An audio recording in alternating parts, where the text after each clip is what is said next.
मनोरमा खेडकर हिला जामीन मंजूर झालेला आहे। शेतकरी धमकी प्रकरणी जामीन मंजूर झालेला आहे। शेतकऱ्याला धमकावल्याच्या प्रकरणात आता मनोरमा खेडकरला जामीन मंजूर झालेला आहे।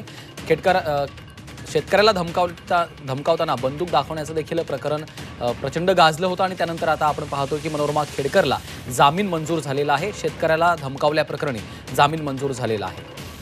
निलेश खरमरे आमचे प्रतिनिधी सध्या फोन लाईनवरून आपल्या सोबत आहेत। निलेश, मनोरमा खेडकरला जामीन मंजूर झालाय, काय अपडेट्स आहेत?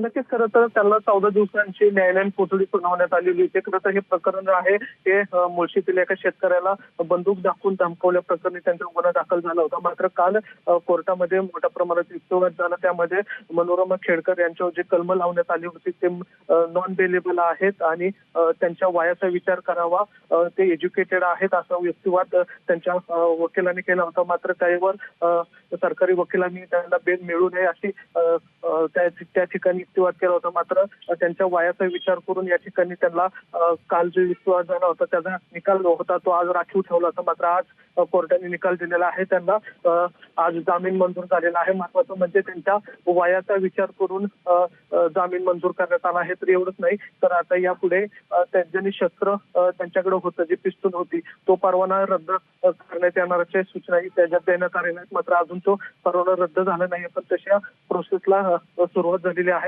मात्र आता तरी मनोरमा खेडकर यांना जामीन मंजूर झालेला आहे।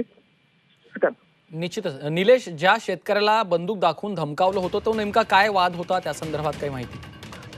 खरं तर पानशेत परिसरामधले 2 एकरची जी जागा होती ही खेडकर कुटुंबांनी घेतली होती आणि हे जे प्रकरण होतं हे जवळपास 1 वर्षापूर्वीचं आहे आणि त्यावेळेस त्या जागाचा ताबा घेण्यासाठी मनोरमा तिथे गेले होते। त्या दरम्यान शेतकरी आणि मनोरमा खेडकर यांच्यात वाद झाला आणि वादादरम्यान त्यांनी पिस्तूल बाहेर काढले होते आणि त्या दरम्यान त्यांच्यासोबत काही बाउन्सर होते। असे 7 जणांवर त्या व्हिडिओ व्हायरल झाल्यानंतर गुन्हा दाखल झाला होता। त्याच्यामध्ये मनोरमा खेडकर असतील, दीपक खेडकर असतील, 4 बाउन्सर आणि बंधू खेडकर असे 7 जणांवर गुन्हा दाखल करण्यात आला होता। मात्र त्यातले मनोरमा खेडकर यांना काही दिवसापूर्वी अटक झाली आणि त्यांना 14 दिवसांची न्यायालयीन कोठडी सुनावणी होती। मात्र त्यांनी लगेच जामिनाचा अर्ज दाखल केला होता, त्याच्यावर काल सुनावणी झाली। त्यानुसार आता त्यांना न्यायालयाने त्यामुळे आता अखेर जामीन मंजूर झालाय। धन्यवाद निलेश या सविस्तर माहितीसाठी।